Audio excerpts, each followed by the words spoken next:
Hello, and welcome to the Brutal Iron Jam podcast, where our goal is to cut through the BS and deliver the brutal truth about topics related to health and happiness. Today's podcast number 1999. The topic is mindset, and the title is Finding Happiness in Challenge. A listener sent in a message that prompted today's podcast, and I loved it. I loved the discussion. So I wanted to share that, and then let's talk it through. They wrote, I want to feel happy in life, but I find that the more I pursue happiness, the less happy I am. I don't know if this will make sense, but I feel as though listening to your podcast for the last 2 years that you'll understand. When pursuing happiness, I shy away from challenge. But when I shy away from challenge, I feel stagnant, which makes me feel unhappy. How do you find happiness in challenge? Now, they went on to write some nice things, so thank you very much. I appreciate it very much. But that was the question that I loved, and really, I love it because it hits right on a note of where I'm at in life. Is how do you find happiness in challenge? I love this question because I think a lot of people struggle with this even without knowing it. Is we often associate happiness with a feeling of contentment and just enjoying what we have. But yet we have this urge, this desire to continue to grow and develop and become more. Now, it doesn't mean we have to have more or earn more. Possessions and money are an indicator of things progressing in your life, but you just want to be more. Like, you just want to be better. Bigger, faster, stronger, leaner. You want to be better in discipline. You want to be better in your job. You want to be better in finances. You want to be better just with, oh my gosh, everything. I don't know if it's a proper healthy amount. I don't know how much about me is healthy, but just this desire to want to be better is something that is in me, and I'm very appreciative for it, because anytime I get lazy, I get very frustrated with being lazy very quickly. But I want to continue to get better. And that feels as though it's a contrast to happiness. It's a contrast to what society says you should do, which is just to be content with what you have. Just because I pursue more doesn't mean I'm discrediting what I have. It doesn't mean I'm not grateful for what I have. The desire to become better is just an innate part of me. And I think that's what this listener is struggling with, is there's one part of them that believes that happiness comes in contentment, but another part of them can't be happy unless they're pushing for more. So this becomes like a dichotomy of feelings, a struggle internally. We're wanting happiness, which is typically best felt in moments of calmness and contentment. But we want to make progress in life, which is only made through chaos and challenge. So I want to be happy with what I have, and I want to slow down enough to enjoy it. But I don't want to be complacent.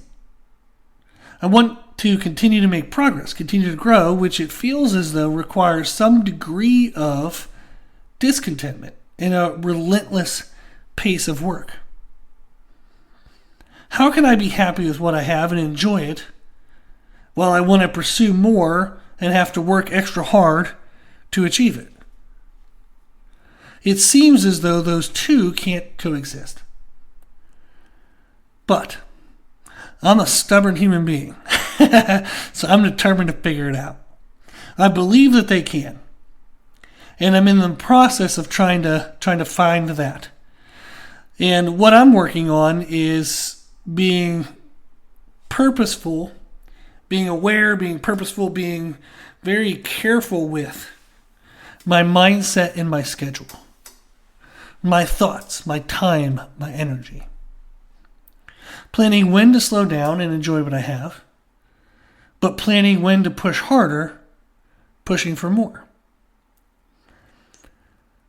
It requires margin and boundaries, and the understanding that there will be seasons, prolonged moments, where you might be in a prolonged moment of enjoyment and stagnation, and then a prolonged moment of pushing and discontentment and challenge and chaos, wanting to grow. And likely those won't always be in balance. So what do I mean by that? When it comes to margin and boundaries, it's understanding that margin and boundaries are necessary, not just nice to-dos. They're actually necessary, and that they require planning. To help create a balance of enjoying what you have versus pushing for more, it's important to set boundaries and incorporate some degree of margin. It reminds me of the quote, "Let whatever you do today be enough." Meaning, I'm going to work hard for part of the day, and then I'm going to stop and let that be enough. So how am I working on this? On average, Meredith and I wake up between 5:30 to 7 in the morning. It varies a little bit, sometimes a little earlier, usually not at all later. But sometimes we'll be, fired up for life, and we'll get up actually a little earlier than 5:30. But 5:30 to 7 is kind of our usual window. Some mornings we sleep in till 7 if we're both especially tired, but typically 5:30 is when we get up. What I do first in the day varies a little bit, but I start at 6 a.m. with checking things off my to-do list for the day.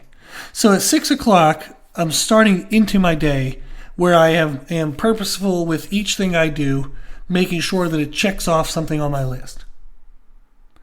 My list of things that I want to do every day requires 6 hours a day to get everything done.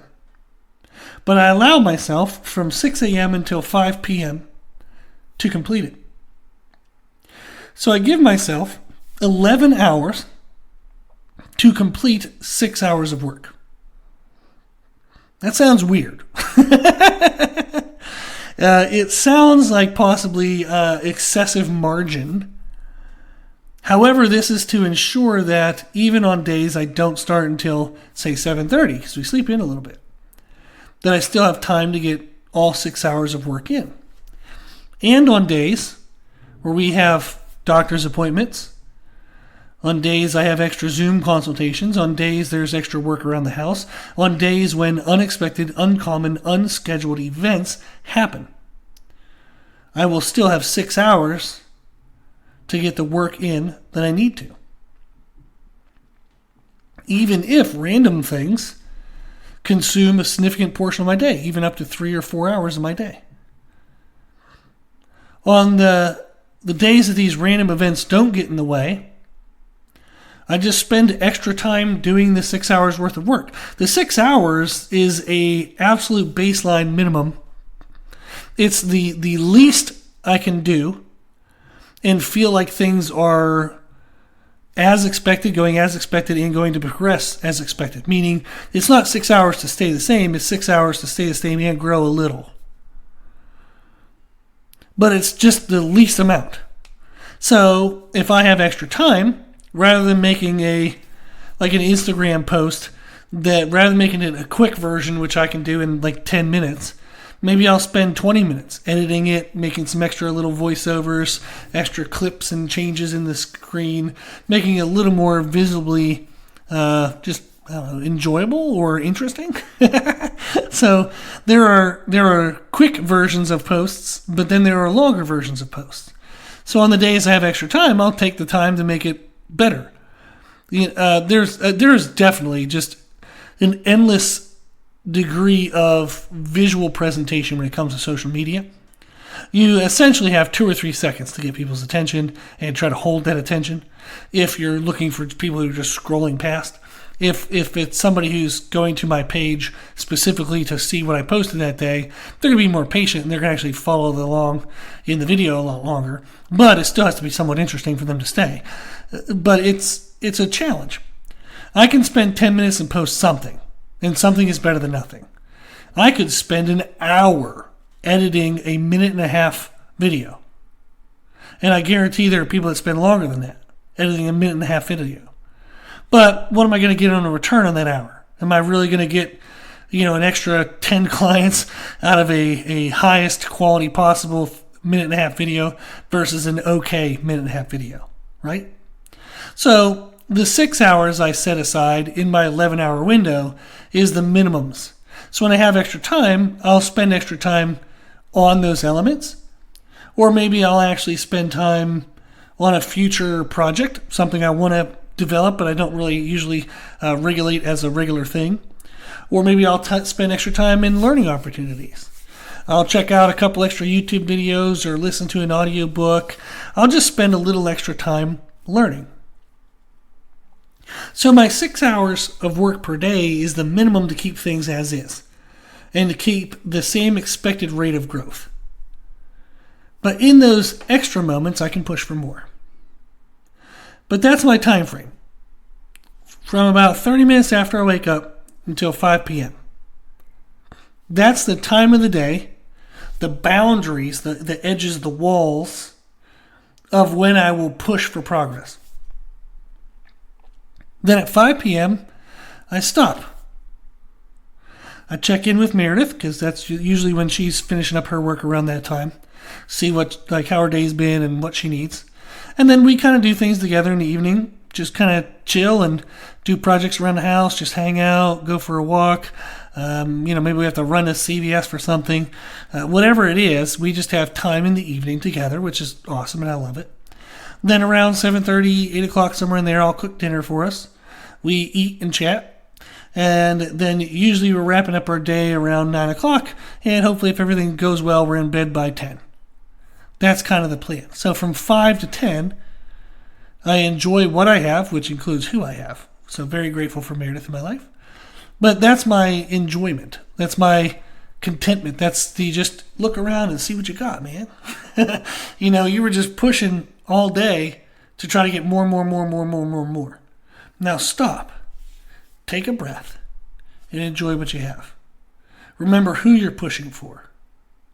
Remember what you've achieved so far. And it's helpful to have that balance. To have the definitive lines of when I can be in the mindset of pushing for progress versus the mindset of enjoying what I have. It's very helpful because if I had that push for progress mindset in the evenings, I might not be as attentive to Meredith, which I don't want to ever do. I'm just not going to enjoy the things around me because I'm constantly thinking about what I need to do next, or what am I going to get next, or like how am I going to work on tomorrow, like next, rather than having that next mindset. I want to enjoy where I'm at. So I know, okay, 5 o'clock, change my brain, switch it over. And that is very, very helpful for me. Does this work every day? No. Damn, I wish it did, but it doesn't. But it works most of the time. And it gives me a reference to kind of judge each day as I go through the day. So having a plan keeps me closer to the plan, even if I'm not following the plan. So I don't make a plan to follow it. I make a plan to be guided by it. A little bit of a difference there. But that helps a lot. Oh my gosh, does that help a lot. Having boundaries to when you think of pushing versus when you think of contentment. And then having margin, making sure that there's space in when you push for things not to go perfect, because they won't. So if you have 4 hours a day, don't plan 4 hours of pushing. Plan maybe 3. And give yourself a little extra margin in case things don't go well. I was trying to type up something last night. I think it was like 4:45 or 4:50. And I was wanting to get something done before the 5 o'clock timeline. And my computer froze. So that's always fun. So I had to turn the computer off, wait for it to reboot to get back into the program. I ended up finishing up, I think it was like 5:15 or 5:20. So I went over, and that's the way it is sometimes. But knowing that the 5 o'clock was coming pushed me to try to get into that project to finish it up. So it was only 15 or 20 minutes over, not an hour or 2 hours or 3 hours. So those plans, they help keep you closer to the plan. So what helped me set up this routine? If this is something that you want to set up, your times and frames and all that stuff aren't going to look the same. But the idea of segmenting your day and saying, okay, in this part of the day, I'm going to think of pushing and progressing. In this part of the day, I'm going to think of contentment and enjoyment. What helps? Well, setting your progress priorities, meaning for me in business, what are the most important things I need to do when, shit hits the fan? What is the baseline of stuff that I absolutely need to do? And a principle that helps with that is the 80-20 principle. It's not a hard set number, but the concept is out of the 100% that you do, 20% of what you do brings 80% of the positive return, and 80% of what you do is kind of like 20% fluff on top. So there's a core 20% that brings the 80% of the results that you need. What is that 20% for you? So for me, I try to make the podcast every day.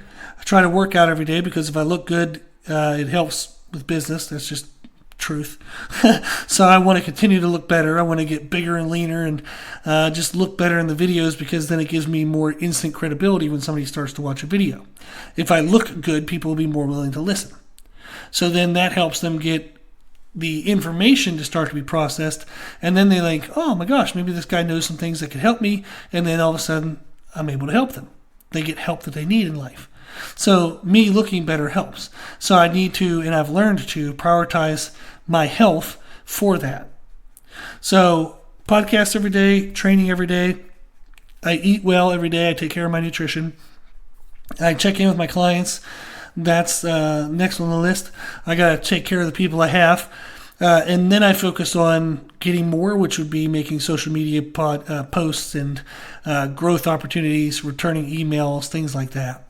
So even when chaotic things happen, and actually just this week we've had some chaos happen, as it always does. It comes around. But we had chaos happen, and I am actually behind in my check-ins. We went on a trip to Miami with Meredith's executive MBA at Kellogg. So we did that on the weekend, then we came home to some chaos, and I've been behind on check-ins. And that's something that I'm aware of and I'm pushing back into, but it helps me to know kind of where my priorities are in business to say, okay, what can I get rid of so I can respond to people faster that won't immediately hurt the business. So we've talked about this in the past. There was a past podcast I made called Dropping the Right Ball. And that in life, you're juggling a lot. You're juggling a lot of things. Some of the things are equivalent to a glass ball, and some of them are a rubber ball. Some things you can drop, they'll bounce back into rotation. Other things, if you drop, they shatter. It's important to understand which are the glass balls and which are the rubber balls. And it's important to understand what is the core of what you need to do to get the majority of the results. So planning all that is important. Once you know it, okay, what's the minimum time I need to accomplish each of those things? When is the best time to do them? When is the second best time to do them? Then you're always going to be refining those elements. And you need to create the margin for random events. And say, okay, if it's going to take me 3 hours a day to do my minimum, or 4 hours, or 5 hours, or 6 hours, I need to plan more than that in case things don't go perfectly, which they won't. And then you need to give yourself a cutoff time. Remember the quote, let whatever you do today be enough. Give yourself a cutoff time. So if somebody works 9 to 5, there's your cutoff. 5 p.m., work stays at work. You take your body and your brain home with a home-focused body and brain. If you don't have definitive hours like that, you got to create them for yourself. The next thing is seasons of life, like understanding and planning for seasons. Setting boundaries and margin are helpful on like a day-to-day basis or a weekly basis, but life doesn't follow consistent patterns. And there will be times when certain goals could be more optimized or would be significantly harder to achieve. So it's important to plan that accordingly. A quick and easy example is dieting for fat loss. is, the best time to do it is January 1st, because the least amount of holidays you got from January to like Easter, with a pretty consistent routine and not a lot of things get in the way. Whereas the worst time to diet would be in the end of October, because you got Halloween, then November you got Thanksgiving, then in December you got Christmas, and it just seems to be around those times are the majority of holidays, and that just seem to be high frequency. They also involve a lot of travel. They involve days off of work. That just your consistency of routine will be shattered during those months. With this in mind, you can know that, okay, during the season of January to, say, April, would be a great time to dedicate extra time and energy towards a fat loss goal. During that time, you can push harder into progress than enjoyment, knowing that it's an investment into more enjoyment later. So if you're uncomfortable and really pushing yourself through January to April, really long stretch, hard, tough, progress-focused stretch. But then, come summer, when you feel more comfortable with your body, you get to enjoy it more. You get to eat a little more fun foods. You get to, go out on a boat or go out in the lake, go out in the water, whatever it is that you do, and feel better and more confident with how you look, given that in the summer weather we tend to wear the least amount of clothes, So that stretch of January to April could be a great time to be uncomfortable. Because then from that uncomfortable, that investment of challenge, you can then have more enjoyment and comfort and contentment in the summer. So understanding seasons can help you better accept when to push for progress and willingly accept less enjoyment and contentment for that time period. And it can help to understand when would be a disadvantageous time to do that. Say trying to diet during the holidays. Doesn't mean you can't make some progress. It's just progress is probably going to be slower. You're going to have a lot more interruptions. So it can be helpful to understand that might not be the best time to try to hyper-focus into consistency of routine and pushing for progress. That might be a better time of, hey, let me do the minimums. Let me pull back on that. I'm still going to make some progress. I don't want to go backwards. But let me focus on enjoying time with my family. During those times, it's best to find mental peace in maximizing your enjoyment. Maximize time with family, maximize time with your hobbies, or you can even use that time to prepare for an upcoming kind of progressing, pushing season. You can read books, watch videos, learn and prepare, make a plan, get your mind ready for that upcoming season. But understanding that happiness is found in both moments of calmness and contentment and in moments of pushing for more. Happiness isn't only when we're lazy, when we're not progressing, when we're just sitting back, fingers crossed, hands behind our head, just laying back and enjoying life. Yeah, that is happy. But happiness is also in pushing yourself, challenging yourself. Happiness can be when you're uncomfortable. You can find happiness in discomfort. That sounds weird, but it's true. Knowing that the discomfort is an investment into yourself. Knowing that the discomfort is progressing and growing yourself. That can make you happy. You can actually experience discomfort and say, yes. Oh, man, if I make it through this, if I grind my way through this, can you imagine what is going to wait for me on the other side? What is life going to look like on the other side of this? That can be exciting. And that excitement can create happiness. If you define happiness as only when things are easy, then you're going to struggle with happiness. such as the case with this listener and with my older mindset. Knowing that happiness exists in both contentment and pushing for more is the key. So when you're in the moments of pushing for more, in the moments of discomfort, remind yourself that happiness is when I'm challenging myself.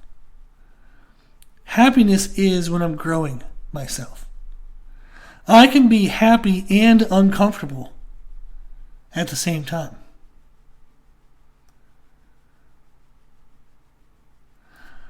I hope you think through that. I hope you work on it. If you are struggling with this sense that the more you pursue happiness, the less happy you feel, if you're struggling with shying away from challenge to feel happy, but then shying away from challenge makes you feel stagnant and then you're not happy. If you struggle with that, work on building margin in your life, setting boundaries within your life, and understanding the seasons of life. Work on being purposeful with when you push for more versus when you enjoy what you have. If you give each of those time and attention that's specified for each, you're not mixing them, you're not muddling the waters. When you're pushing for progress, you're all in. When you're slowing down and enjoying what you have, you're slowing down and enjoying what you have, you're all in. Be purposeful. And in both, you'll find happiness. If you have any questions, if you need anything, go to our website, www.brittlirongym.com. Tons of free information on there, and you can also scroll to the bottom of the homepage, and there's a contact form. You can also send me any questions or emails. So thank you for those who do. If you like the podcast, please share the podcast. The more people we share it with, the more people we can help. If you like the podcast, please consider donating to support the podcast, which you can do on our website. And if you like the information we share in the podcast, you can find more from us on our social media channels. You can find us and follow us on Instagram and YouTube under the name Brittle Iron Gym. As always, I hope this was helpful, and thank you for listening.